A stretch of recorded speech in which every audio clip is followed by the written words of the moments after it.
SD 023-1 Peninjauan. Yang kami hormati Bapak Ketua Kombel Komunitas Belajar SD Negeri 023-1 Peninjauan, serta Bapak Ibu Guru SD Negeri 023-1 Peninjauan. Pertama-tama, marilah kita panjatkan puji syukur kehadiran Allah Subhanahu wa Ta'ala, yang mana berkat rahmat dan hidayahnya kita dapat berkumpul dalam kegiatan komunitas belajar SD 023-1 Peninjauan. Dan tidak lupa pula kita haturkan salawat beriring salam kepada Nabi Muhammad SAW dengan lafaz Allahumma sholli ala Sayyidina Muhammad wa ala ali Sayyidina Muhammad. Baiklah Bapak Ibu guru yang saya banggakan, acara pertama yaitu kata sambutan yang akan disampaikan oleh Bapak Kepala Sekolah Bapak Abdul Qadir SPDSD. Pada Bapak kami persilahkan. Bismillahirrahmanirrahim. Assalamualaikum warahmatullahi wabarakatuh. Alhamdulillahirrahmanirrahim. Assalatu wassalamu ala asrafil anbiya'i wal mursalin wa ala alihi wa sahbihi ajma'in, amma ba'du. Yang saya hormati Bapak-bapak, Ibu-ibu peserta Kombel di SD Negeri 23 Peninjauan. Yang saya hormati Pak Dedi sebagai CGP dari SD Negeri 23 Peninjauan.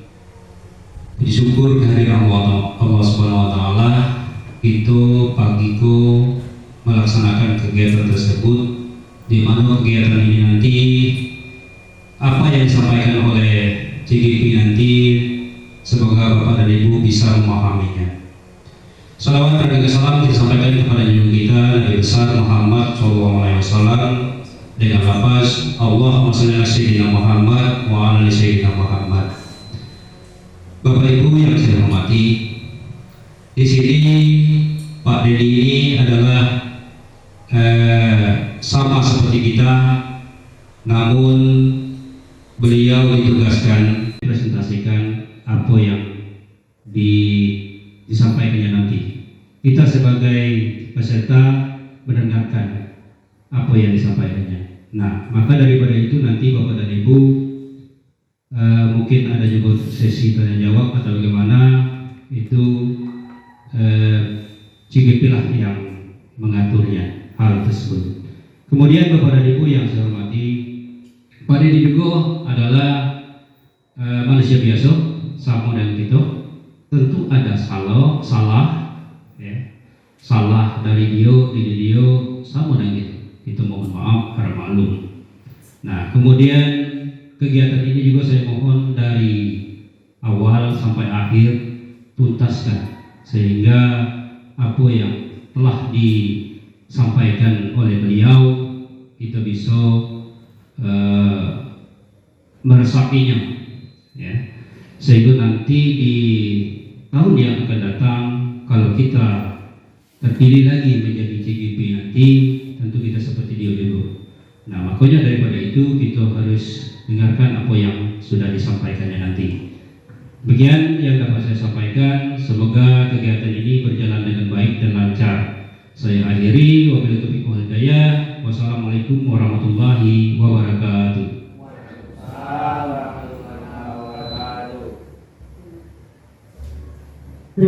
Terima kasih kami ucapkan kepada Bapak Kepala Sekolah. Acara selanjutnya yaitu penyampaian materi diseminasi budaya positif yang akan disampaikan oleh calon guru penggerak angkatan 10 Kabupaten Batanghari, Bapak Dedi Saputra SPD GR. Kepada Bapak kami persilahkan. Bismillahirrahmanirrahim. Assalamualaikum warahmatullahi wabarakatuh.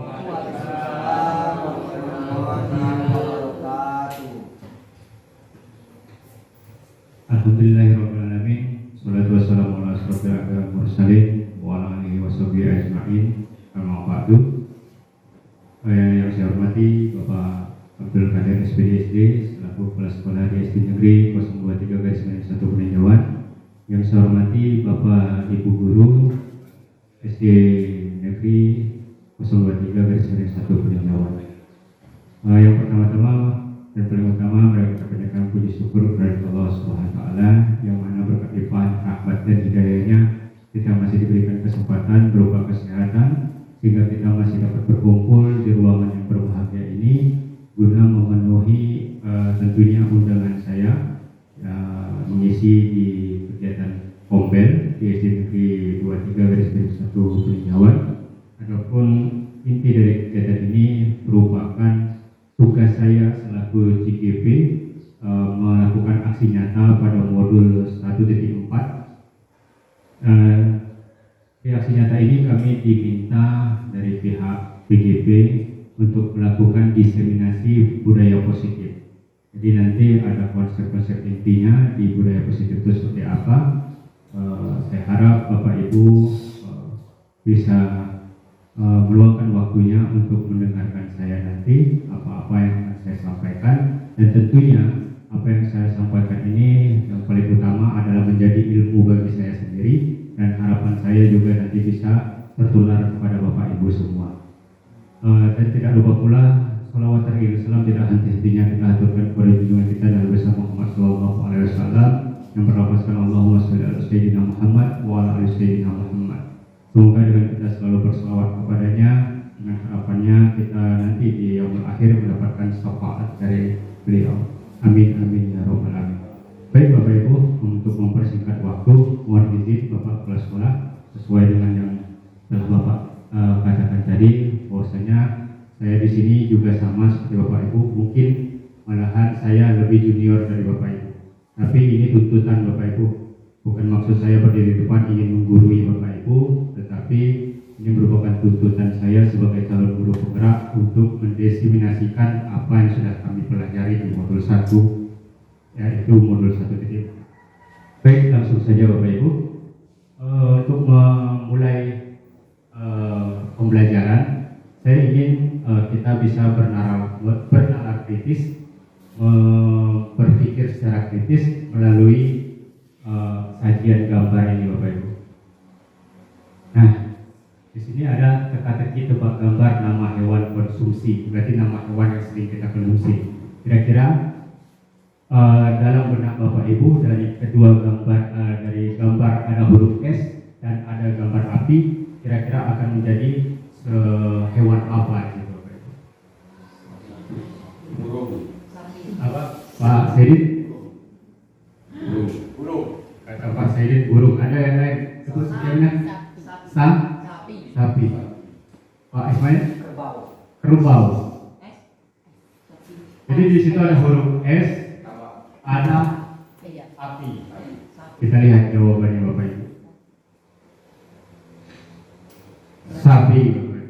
Jadi ada S tambah api. Jadi sapi. Kita mulai kita sedikit menambah kesulitannya sedikit. Ini Bapak Ibu. Ada gambar jam, ada gambar cacing.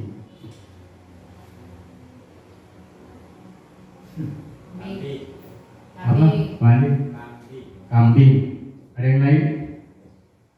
Jangkrik. Kita coba lihat Bapak Ibu jawabannya. Ya, kambing. Jadi tadi kita lihat J-nya diganti jadi K, cat-nya diganti B. Jadi yang digunakan dari cacing ini cuma I-nya ya. Kita lanjut Bapak Ibu. Kambing sudah ketemu. Nah, kalau ini Bapak Ibu ada gambar per, ada gambar Kerbau. Kerbau. Kerbau. apa? Per jadi ker plus Ini kan bau. bau. Kerbau. Kerbau. Kalau Pak Sampai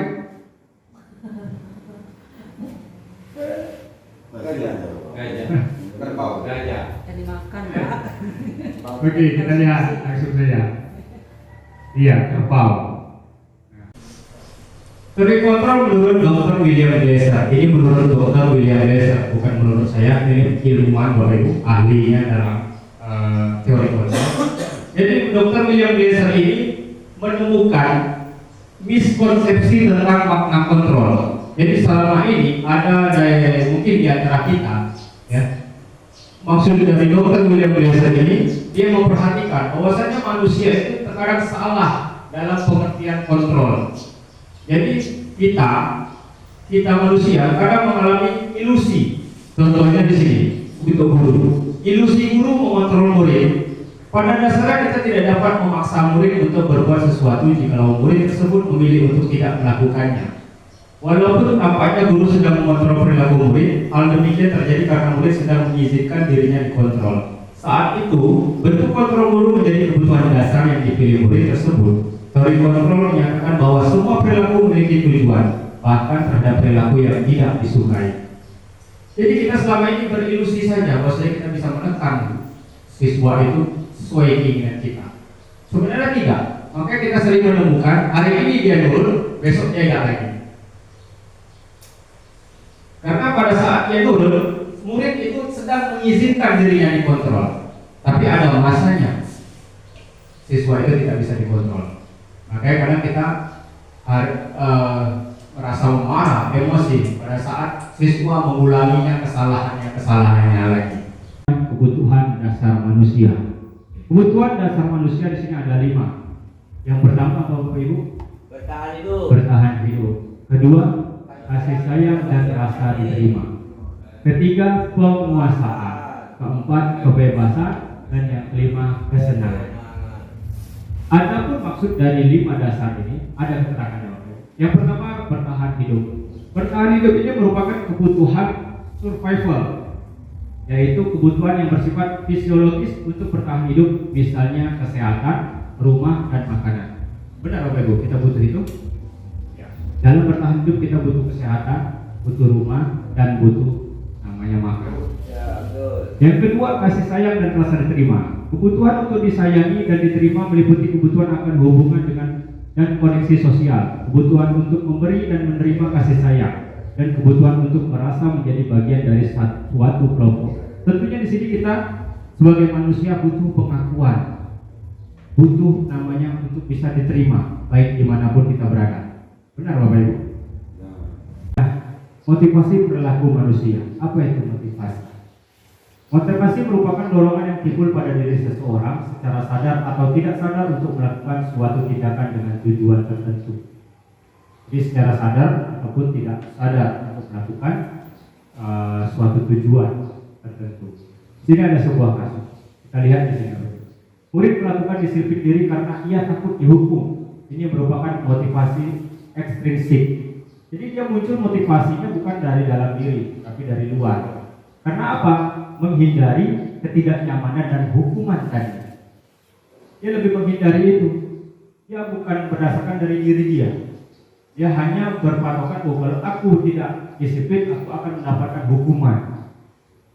Jadi dia hanya mengingat bahwasanya ada hukuman di sini. Kasus yang kedua, murid melakukan disiplin diri karena ia ingin mendapat imbalan. Ini merupakan motivasi ekstrinsik. Ini juga dari luar, bukan dari dalam diri. Karena apa tadi? Dia berpikir hanya untuk bisa mendapatkan imbalan, ya, atau menghargai dari penghargaan dari orang lain. Kita lihat kasus yang ketiga. Murid melakukan disiplin karena sadar akan nilai kebajikan dirinya. Ini merupakan motivasi intrinsik. Nah, yang seperti kasus yang seperti ini yang merupakan internal dari dalam diri siswa tersebut. Mengapa demikian? Dia menghargai nilai-nilai kebajikan diri sendiri. Dia mungkin ada siswa-siswa yang mempunyai kesadaran diri. Disiplin itu bagus. Berarti aku harus bertanggung jawab atas apa yang sudah ada dalam aturan sekolah. Karena kita mungkin menjumpai siswa kita yang tanpa kita perintah dia memungut sampah, tanpa kita perintah, tanpa kita kasih imbalan, tanpa kita kasih hukuman, mereka bisa sadar sendiri akan tanggung jawab mereka. Mereka bisa sadar sendiri atas kesalahan mereka. Nah, yang ketiga ini yang perlu kita kembangkan kepada siswa-siswa kita. Kesadaran diri dari dalam diri mereka sendiri. Sekarang saya minta Bapak Ibu untuk merefleksi diri Bapak Ibu. Kira-kira Bapak Ibu saat ini berada di posisi kontrol yang mana? Yang sejujur-jujurnya. Di posisi kontrol penghukum, atau pembuat rasa bersalah, atau teman, atau pemantau, atau manajer. Kalau Pak Sapril di mana? Pak Sapril saat ini posisi kontrol Pak Sapril berada di posisi kontrol yang mana Pak? dari 5 posisi kontrol. Sebenarnya ini Pak ya, kalau kita berada di dalam kelas itu sebenarnya kita posisinya sebagai manajer, karena kita pemimpin di dalam kelas ya, sebagai manajer. Terus penghukum sebenarnya tidak boleh, membuat salah ya juga, tapi yang sebaiknya itu teman ya, mulai dari teman kau manajer itu ya, kalau saya amati yang bagus itu teman kita dengan siswa itu kan seharusnya kita menganggap dia itu kita bisa bercerita sharing segala macam ya. Jangan terlalu kita tuh betul ada di situ penghukum langsung makan pemicu segala macam. Ya memang anak ngedon langsung. Tapi kalau kita anak itu kita dekati, contoh Pak Padli lah saya tengok ya dengan anak-anak sering bergurau. Nah, itulah salah satu masuk ke kategori teman tadi. Sering Pak Padli saya lihat anak-anak Pak ini. Kadang tuh anak rasa tengok kita udah datang, anak langsung rasa takut. Kenapa? Karena kita menghukum tadi, tidak. Tapi Pak Padli saya nengok cuman Pak Padli, tidak. Anak-anak itu seringnya bergurau-gurau. Segitiga restitusi ada 3 kalimat jitu.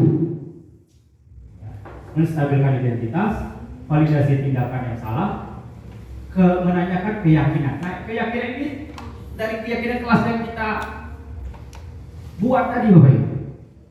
Ya. Menstabilkan identitas dulu Bapak Ibu.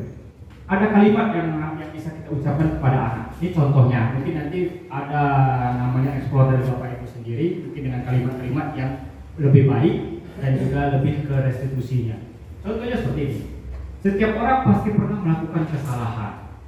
Atau yang kedua, kamu bukan satu-satunya yang pernah melakukan ini. Ini untuk menstabilkan identitas. Jadi kita ambil contoh kasus, misalkan kita ada seorang anak yang melakukan kesalahan, kita pertama kali yang harus kita lakukan yaitu menstabilkan identitasnya dulu. Kita stabilkan dulu identitas mereka.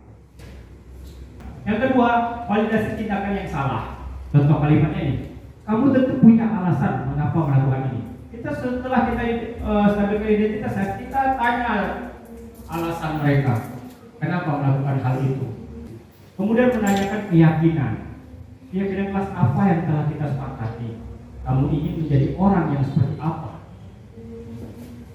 Kita disinilah membuat anak itu akan tahu kesalahannya dan akan bisa memperbaiki kesalahannya di yang akan datang. Nah, sebelum saya tutup, boleh saya hidupkan simulasi kegiatan restitusi. Boleh Bapak Ibu? Saya tahu mengapa Bapak ambil kepada Bapak. Tadi pada saat berikan masyarakat merah, Bapak perhatikan case-nya tidak menggunakan seragam lengkap dalam suasana, itu tidak menggunakan topi dan dasi. Mengapa case tidak memakai topi dan dasi?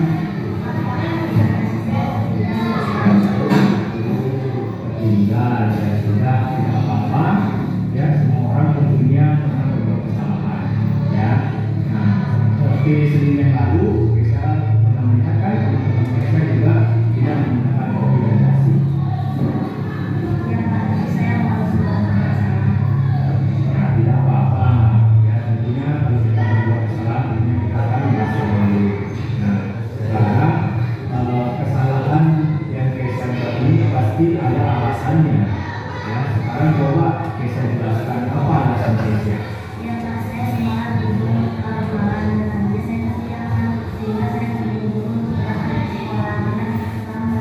Oh begitu, tapi Keisha sudah bagus ya, tidak terlambat datang ke sekolah. Hanya saja Keisha terlupa untuk membawa topi dan dasi. Nah sekarang Bapak tanya, Keisha tidak membawa topi dan dasi. Menurut Keisha tindakan ini sudah melanggar keyakinan kelas atau tidak? Nah, menurut Keisha keyakinan kelas seperti apa yang telah Keisha langgar? Nah, sekarang menurut Keisha disiplin waktu itu penting atau tidak? Penting ya. Nah, jika penting menurut Keisha, tindakan seperti apa yang harus Keisha lakukan ke depannya nanti? Saya akan berusaha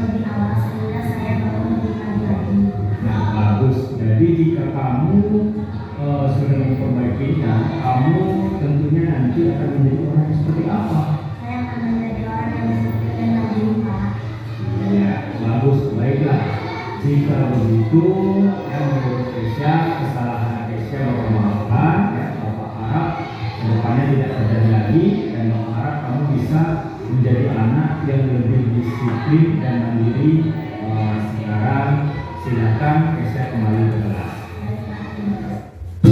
Kesimpulannya Bapak Ibu, apa yang kita pelajari ini mudah-mudahan kita tadi sudah tahu posisi kontrol itu kita sendiri ini salah. Jadi harapannya kita sama-sama belajar, kita berproses untuk bisa menuju posisi kontrol apa Bapak Ibu? Menuju kemana Bapak Ibu? Ada 5 posisi kontrol tadi. Yang kita anggap salah 1, 2, 3, 4. Berarti kita harus di posisi manajer. Yang dengan kita bisa menerapkan segitiga restitusi untuk membentuk karakter siswa yang positif. Mungkin itu saja Bapak Ibu. Sama-sama berarti. Ya Bapak Ibu, kita semuanya ini ya itu tadi menurut Dokter William tadi Bapak Ibu, kita miskonsepsi teori kontrol. Kita sudah salah memposisikan kontrol kita Bapak Ibu. Jadi harapannya kegiatan hari ini bisa menyadarkan saya sendiri terutama, dan bisa juga menyadarkan Bapak Ibu semua untuk bisa kita sama-sama, terutama diri saya sendiri, untuk dapat memperbaiki diri kita sebagai kontrol pada pendidikan Indonesia. Sekian dari saya Bapak Ibu. Saya mohon maaf jika terdapat kesalahan ataupun perkataan saya menyakiti hati Ibu, Bapak sekalian. Tentunya itu semua kesalahan dari saya yang sebagai manusia biasa. Kepada Allah saya mohon ampun, kepada Bapak Ibu semua saya mohon maaf. Saya akhiri, wabillahi taufiq wal hidayah. Wassalamualaikum warahmatullahi wabarakatuh. Waalaikumsalam warahmatullahi wabarakatuh. Kita beri hapus dulu untuk pemateri kita hari ini Bapak Ibu. Baiklah, tadi materi tentang disiplin positif yang disampaikan oleh Pak Dedi. Mudah-mudahan kita dapat mengimplementasikan di lingkungan sekolah kita tentang materi tadi. Dengan berakhirnya penyampaian materi tadi, maka berakhir pula acara kita hari ini. Saya selaku pembawa acara mohon maaf apabila ada kata yang salah ucap, dan saya akhiri, wabillahi taufiq wal hidayah. Wassalamualaikum warahmatullahi wabarakatuh. Waalaikumsalam.